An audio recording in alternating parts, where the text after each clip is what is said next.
Yo,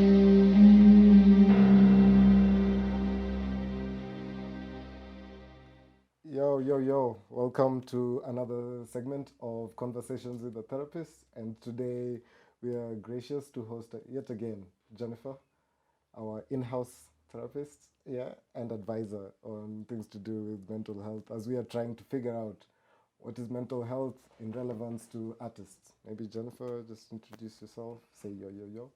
Oh, yo. Jennifer Kyalo, counseling psychologist registered with KCPA. Yes. Titles. As you should. Okay, so maybe just a brief wrap up, brief summary from the previous episode.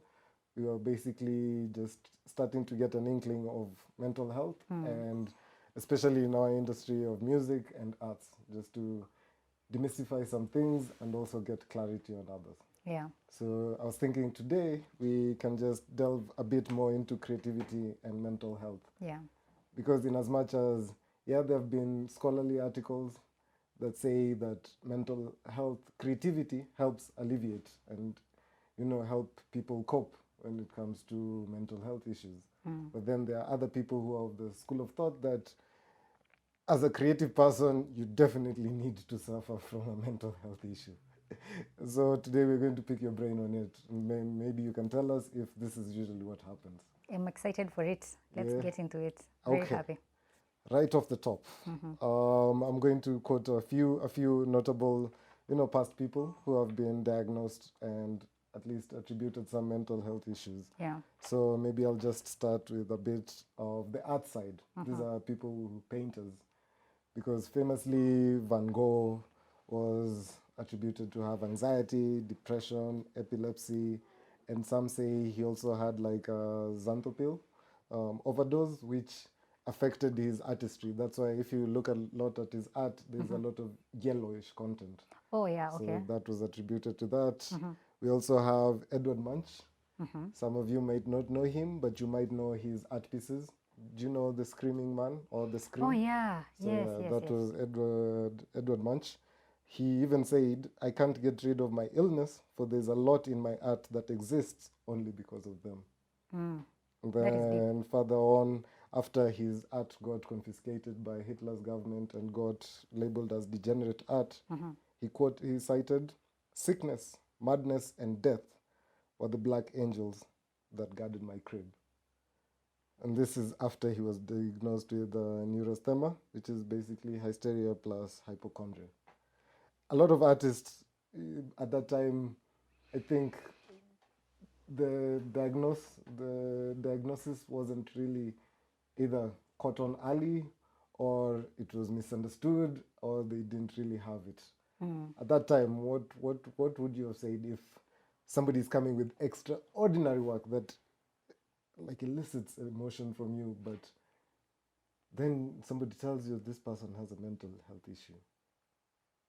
It's not really surprising because, especially back in those days, even up to now, there's still a lot about mental health that is not well known. Like it's still a territory that is not fully explored, and we have such a long way to go when it comes to mental illness. So at that time, when you see such kind of content, let me call it content, it's art, yeah. When you see such kind of art that is very, I don't even, intense. I don't know if intense is even the right word. Otherworldly. Yeah. It's something that is really out of this world. It's stuff that you've not seen before, and people tell you that this is something that is coming out of their mind. Because you see, with I think with most arts, you don't get to copy. Like you can see what other people have done, but the really powerful art comes from you inside your heart and inside your mind, and it's when you pour your heart to the canvas, that's when really moving art comes out. So when you find people who are telling you that is the stuff that is in their mind, and it's a period of time when mental illness is still a mystery, because we're just coming out of the time when, back in the day, when somebody had a mental illness, they thought that it was demons trapped in your head, and so they would do something called, I don't know if I'm going to pronounce this properly, it's called trephining or something like that. So they would drill a hole in your skull and bleed you out. Yeah, so that the demons can escape from your skull. So when you're coming from such a period and people are drawing such kind of things, and they're only doing that because they feel that's the only way to let out that that pressure inside of their minds, then it's really powerful. And diagnosing, I can only empathize with psychologists who are treating people at that period of time.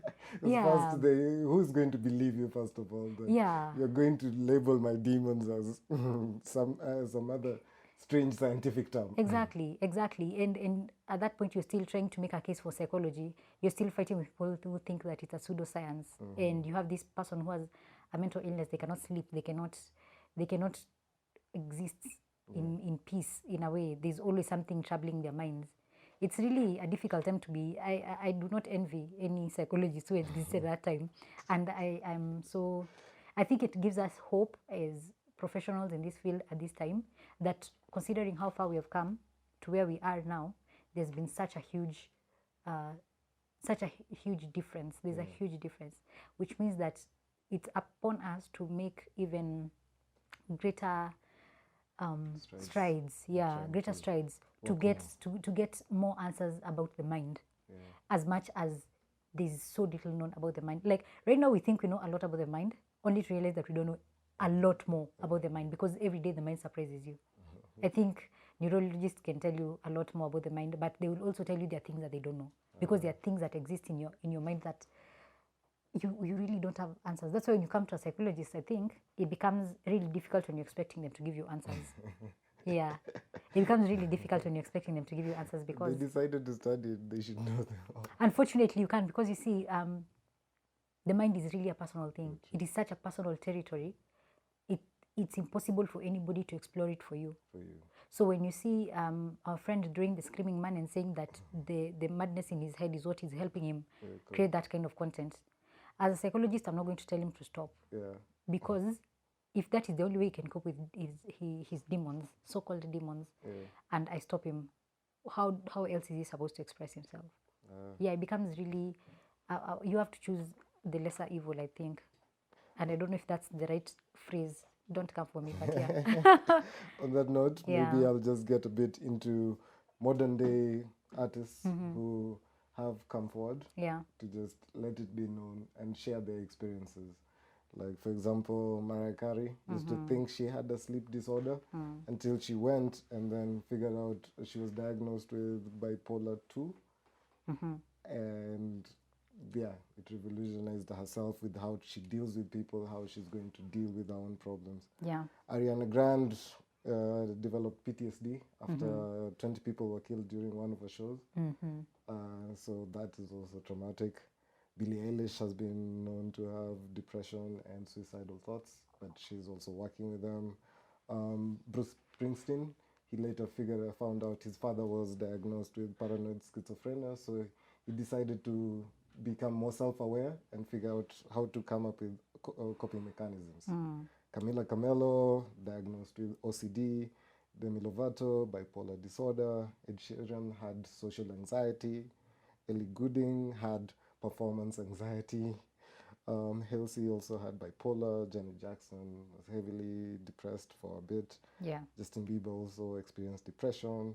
Katy Perry experienced situational depression when she broke up with her, I think was a boyfriend or husband at the time. Kendrick Lamar has also come out with depression and suicidal thoughts. Kid Cudi, full-on depression. Lady Gaga as well, PTSD. Even from her album, which was Born This Way Foundation website, in order to encourage more people to seek help and also allow to be assisted. Logic raised up the depression topic by coming up with a song where the song was titled the Suicide Prevention Lifeline as well. That was epic. So I think there's much disparity in that now as an idol, they don't see it more as a shame, but rather something that people should be aware of so that they themselves can learn how to better deal with it. Because sometimes if you're also hiding what you're suffering with, I think that's more depression, that's more mental health you're adding to yourself, because you're burying it down aside from people, and now you're isolating yourself to deal with it. I see what you mean. Okay, so based on that, maybe we can talk a bit about the mental health associations. The basic ones we've talked about are depression, bipolar, psychosis, OCD, and substance dependence. Yeah. Yeah. I think there's this. First of all, I think it's important to point out that yes, there's a long list of artists, celebrities, if you may, who have come out to express their mental illnesses and their struggle with mental health. But it's also important to not forget that that number is so small compared to the number that actually exists, because we know that most people who struggle with mental illness tend to hide. They rarely come out. And also, I think when you, from that list that you just read, you can see those are big names. So when you're an artist who's just coming up, that is not the first thing that you want people to know about you. For some reason, it's something that people hide. So you'll find an upcoming musician will probably put that, hide that a bit, and wait for a time when they have achieved some level of fame, some level of financial we freedom. won't care anymore. Yeah, where they feel that if I cannot speak about my mental illness, it doesn't mean that I will go to bed hungry, or even if I lose one deal because some company or some brand does not want to be associated with someone who has a mental illness, that is not going to make me broke, if I may say. Yeah, like they have some security behind them before they can come out like that. I don't know. That's just my view. It could be something else, but that's just my view. That these names come up when it's people who have already achieved some level of success. It's rarely somebody just starting out. It's rarely that. And then there's also there's the stigma for why people will not go, like well-known people will not want to be out there talking about their mental illness, because they feel that their name is too big. So when you're a well-known person and it leaks, sometimes it leaks, so and so was seen coming out of some mental health clinic, what is going on with them, and then TMZ is all over you and paparazzi everywhere. They want to know if you're taking medication. Is that why you're acting out? If they think that you're acting out, is that why? Now they start scrutinizing every single move that you make. So some people will hide because they don't want that kind of attention. So basically, it's media perception that weighs heavily on them by the time they want to figure out what to do next. Yeah. And then also, I don't know how strong the culture is in the music industry for people to, like, for example, let's say like managers and the people on the crew and all those people, like, you know how like a sports team, when it's traveling to for a match or something, they usually have like a doctor, a doctor for the team. In case somebody gets hurt, they have somebody on call right there on standby just in case. So I would also want, I don't know the numbers, I don't know if this exists, but Your do number, we have people? put your number out there. First. Yeah, like do we have people, do you have musicians and artists and creatives who have a psychologist or a therapist on call? Somebody they have just in case they feel that things are not going well with themselves. Like that is maybe a challenge which I am issuing. Are you hearing artists? Yeah, that's a challenge I'm issuing out there. When if you can consider putting a therapist on your payroll. I know you have people on your payroll. You have your social media person. You have your cameraman to take your nice photos to put on the internet. You have your sound people. You have your setup people and people. You have people. You have a chef. People will say they have their mothers, they have their sisters who are not therapists. That's the problem. Who are not therapists. And you see, there's this concept called there's this concept of compassion where there's this therapist who calls it idiot compassion and wise compassion. So like wise compassion is when you have somebody like a therapist who can give you perspective on things from an outsider's perspective, but also they do not have any hidden motives for your recovery. But idiot compassion is where you find yourself, like when you have a problem and you go to your friend and you tell them. Your friend sometimes will be like, "Wah, akipole, so do," you know, like yes, they feel bad for you, but there is no insight. They don't know how to take themselves out of the picture in order to give you a partisan. And they would not even give you some of the friendships are based on the fact that they will not give you that that real feedback that you need, like when you've messed up and you know you've messed up. But you know, sometimes you need somebody to actually point out to you how you've messed up and how you can walk around it. Some of our friends will not tell us those things because they don't want to throw off the relationship. Ruin the relationship. Exactly. They think that if they tell you, the relationship is going to fall apart. And others want to maintain the status quo anyway. There's some friends, maybe you're the messed one, the one in the relationship, you're the one who's messed up. So for them, they've always taken the role of the one who supports. So the moment you become independent and free and no longer messed up in their perspective, you've thrown off the balance of the relationship. So they don't know how to interact with you anymore.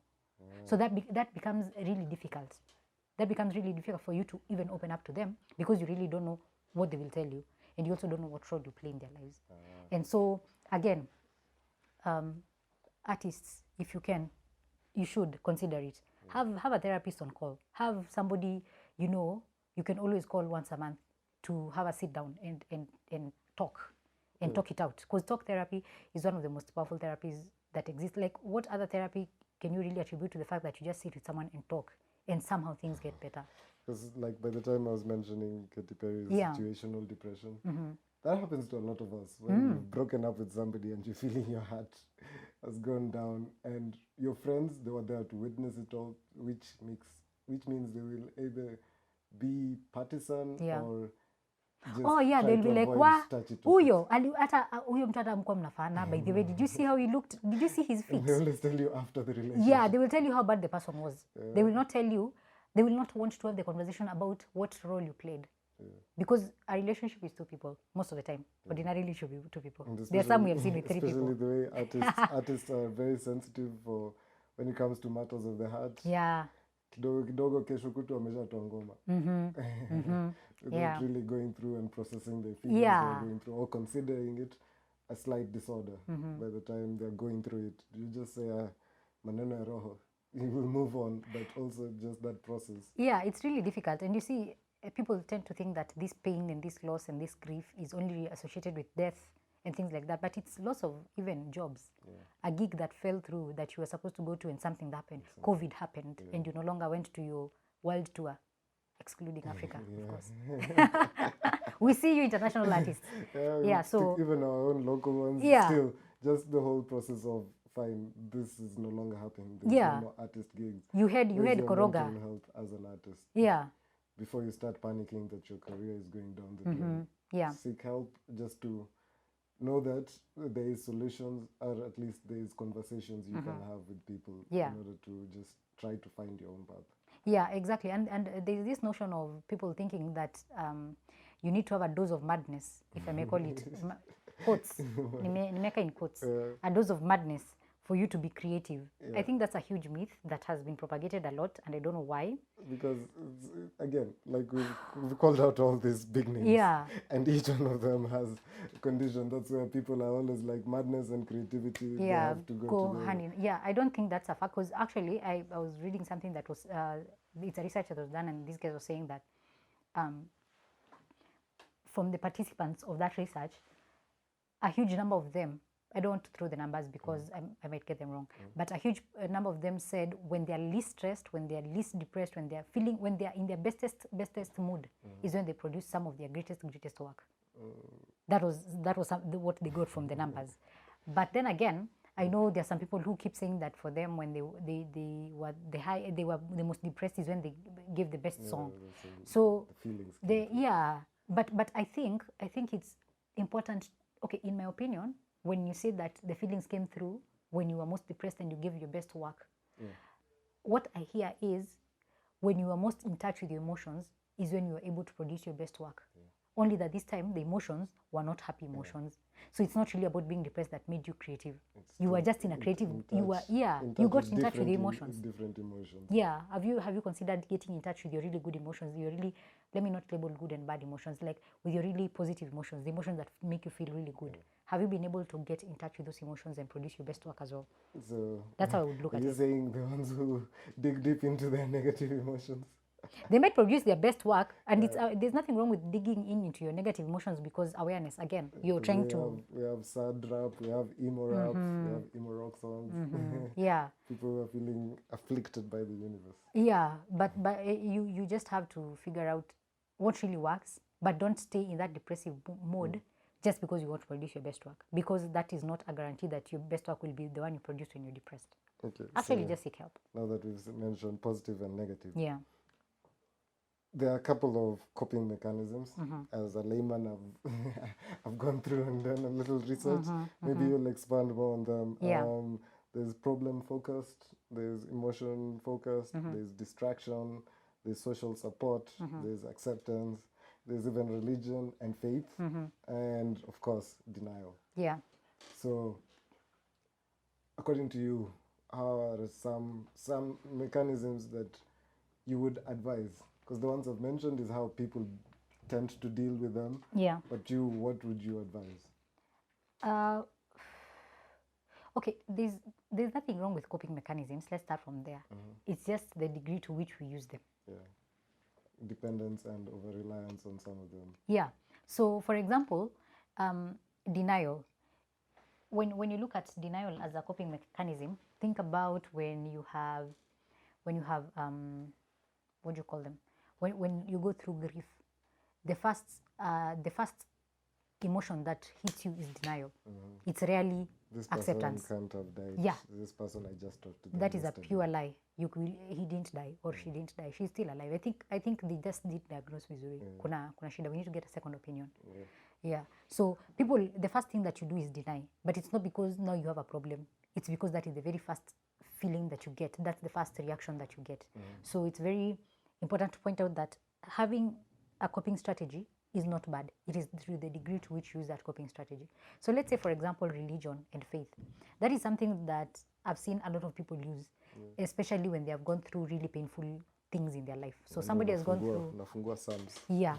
And funny enough, I think also, before I even go on, you should add there's something called toxic positivity.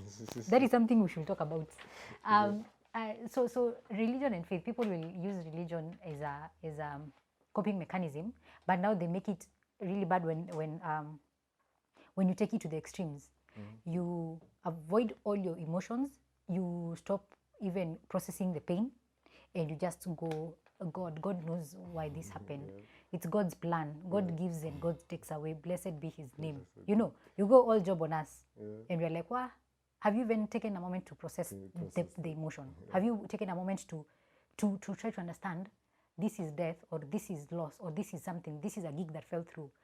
How am I really feeling? How am I really feeling? What if I was, what if you were atheist? What would you do?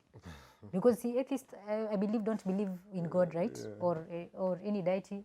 So So when you use religion as a crutch, but you use it so much that you numb or you close off or you push away every other emotion and you just go full God, that's a problem.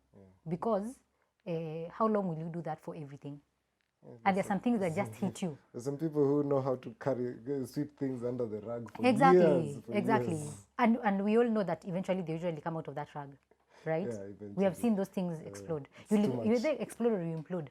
It's going to be one or the other. That's the thing with coping strategies.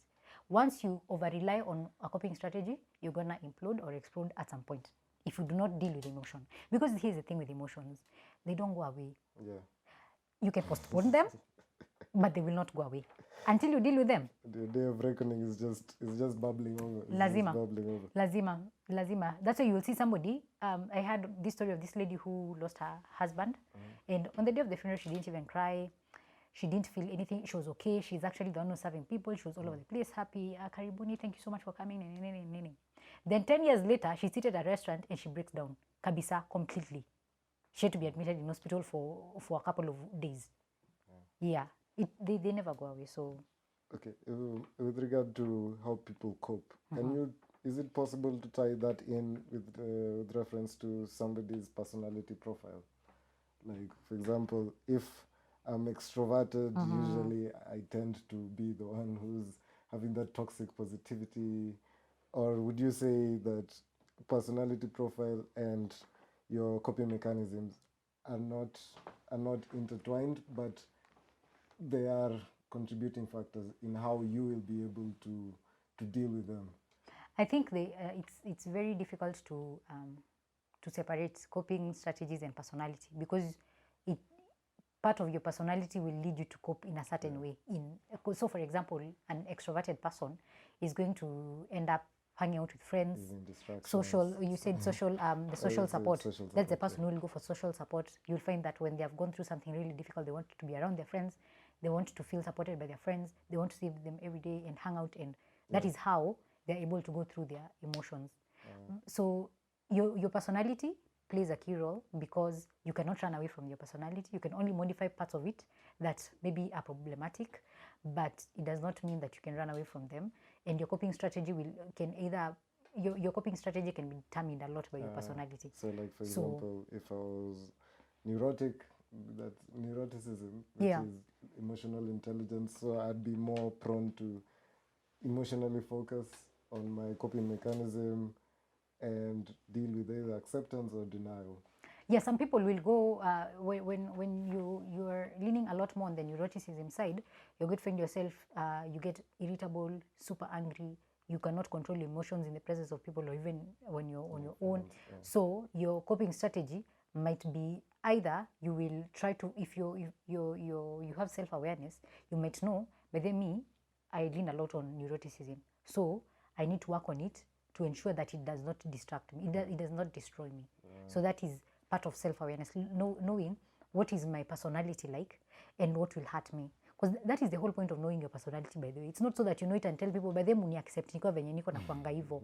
That is not the point of knowing your personality.